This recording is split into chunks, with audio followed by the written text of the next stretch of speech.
তো আমি কেন বেল দেখাচ্ছি, তো দেখো বেল দিয়ে বেলের উপকারিতা তো সবাই জানো। তো পেটকে ভালো রাখার জন্য, পেট ভরাবার জন্য মানে মানে বেলের ভূমিকা মানে কি বলবো, অতুলনীয়। তো সেই আমাদের তো সত্যি সত্যি একটু তো বয়স হয়েছে, একটু তো প্রবলেম হয়ই পেটের। তো সেই কারণেই সকালবেলা আমরা টিফিনে বেলের শরবত করি, বেলের শরবত করে খাই। বেলের শরবতটা সবাই বন্ধুরা খালি পেটেই খাবে, কারণ ভরা পেটে কখনোই বেল খেতে হয় না। বেলটা তো ভারী খাবার, তার উপর আর বেল খেলে প্রচুর জল খেতে হয়, তাহলেই তোমার পেটটা ঠিকঠাক থাকবে। আর আর যদি তুমি ভরা পেটে বেল খাও, সেই ক্ষেত্রে তোমার তো মানে এমনি ভরা পেটে আমার তো মনে হয় কোনো ফল বিশেষভাবে খাওয়াই উচিত না, আর বেল তো কোনো কারণেই নয়, তাহলে কিন্তু হিতে বিপরীত হবে। তো আমি বেলটা কী করে শরবত করি তোমরা দেখো। দেখো বন্ধুরা, আমি বেলটাকে ফাটিয়ে কুড়িয়ে নিয়েছি।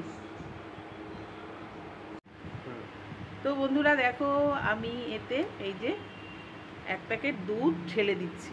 দুধটা কিন্তু আমার ফ্রিজে ছিল, বরফ হয়ে রয়েছে, জলে দিয়েছি, কিছুটা গলেছে আর কিছুটা কিন্তু গলেনি। তো এইটা দিয়ে আমি আপাতত আগে চটকে কাঠটাকে বার করে নিই, তারপরে বাদবাকি দুধটা গলতে থাকুক, না হলে কেটে বার করে দেবো। তো তোমরা দেখতে থাকো।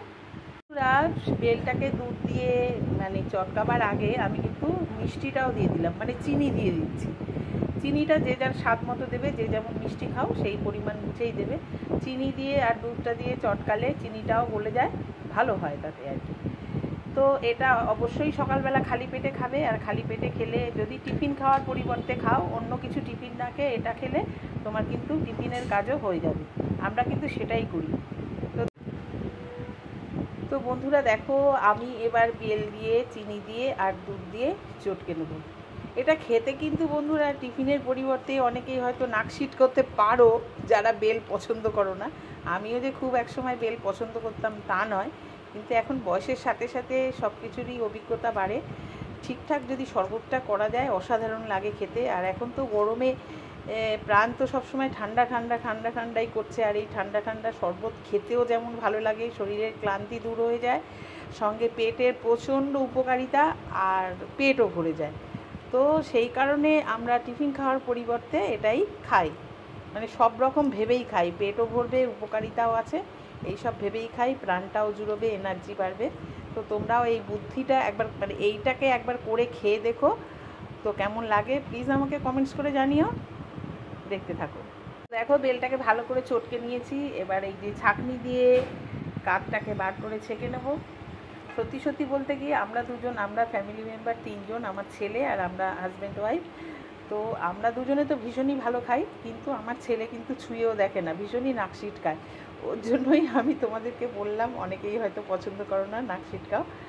তো দেখো এবার কাঠটাকে বার করবো। ছাঁকনির মধ্যে একটু প্রেশার দিলেই কিন্তু কাপটা বেরিয়ে যায়। যদি আমি আজকে একটু ঘন ঘন দুধটা পুরো দিয়ে দিই, আজকে যেহেতু বরফটা রয়েছে বলে আর পুরোটা দিলাম না, তবে দেবো, দুধটা পুরোটাই দেবো। একটু পাতলা হলে হয় কি ছাঁকনি দিয়ে ঝট করে ছেঁকে বেরিয়ে যায়। তো ঠিকই আছে, এটা অসুবিধা হচ্ছে না। বন্ধুরা কি সুন্দর কাঠটা বেরিয়ে এসছে, একটু চাপ দিয়ে প্রেশার দিলেই কিন্তু সুন্দর কাঠটা বেরিয়ে আসবে।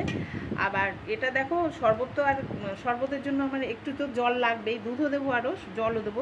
ওর জন্য আমি বাটিটায় জল নিয়েছি, কারণ এটা দিয়ে কিন্তু পুরোটা এখনও বেরোয়নি, এখন অনেকটা আছে, তাই আমি এটাকে আলাদা করে রাখছি, এই জলের মধ্যে ভিজিয়ে রাখছি, যাতে ওইটা জলে ভিজে আরও নরম হয়, আর আবার পরবর্তী কাঠটা বার করতে যেটুকু আছে বার করতে যাতে আমার সুবিধা হয়। আবার দেখো দিচ্ছি, যেটুকু আছে কাঠটা বার করে নিচ্ছি।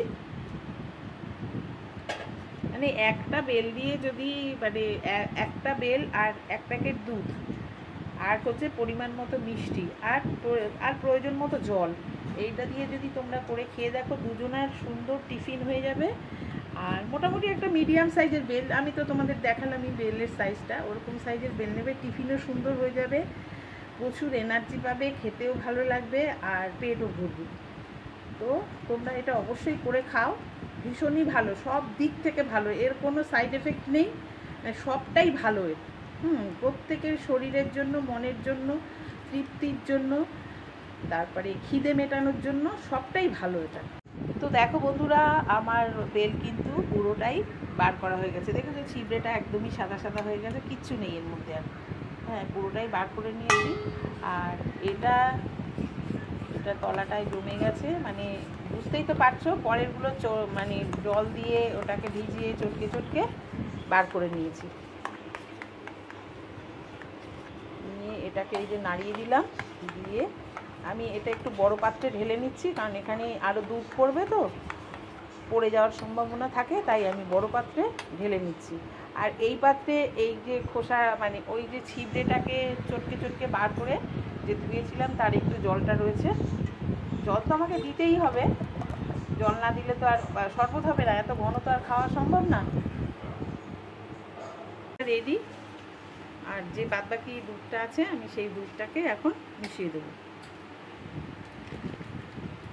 এতে করে সুবিধা কি হলো বলো তো, এই যে বরফটা ছিল তাতে কিন্তু শরবতটা আরও ঠান্ডা ঠান্ডা হয়ে গেল। আর এই গরমে ঠান্ডা ঠান্ডা শরবত তো কেমন অসাধারণ লাগবে বুঝেই দেখো, সবাই খেয়ে দেখুন। তো এখনও বরফটা গলেনি, আর একটু গলুক, গলার অপেক্ষায়, তারপরেই শরবত রেডি। তোমরা এইভাবে করে দেখো আর খেয়ে দেখো কেমন লাগে, আমাকে অবশ্যই কমেন্টস করে জানিও। প্লিজ লাইক শেয়ার করে দিও, আর নতুন বন্ধুরা আমার চ্যানেলটা সাবস্ক্রাইব করে দিও। নতুন পুরনো সকল বন্ধুদের অসংখ্য ধন্যবাদ। অবশেষে আমার শরবত রেডি। তো তোমরাও এইভাবে করে খেয়ে দেখো, ভীষণই ভালো লাগবে। মানে বারবার করে বলছি, সবাই খেও। এটা সব দিকটাই এর ভালো, ওর জন্য এটাকে খাওয়ার জন্য, সবাইকে করে খাওয়ার জন্য অনুরোধ করছি, সবাই করে খেও।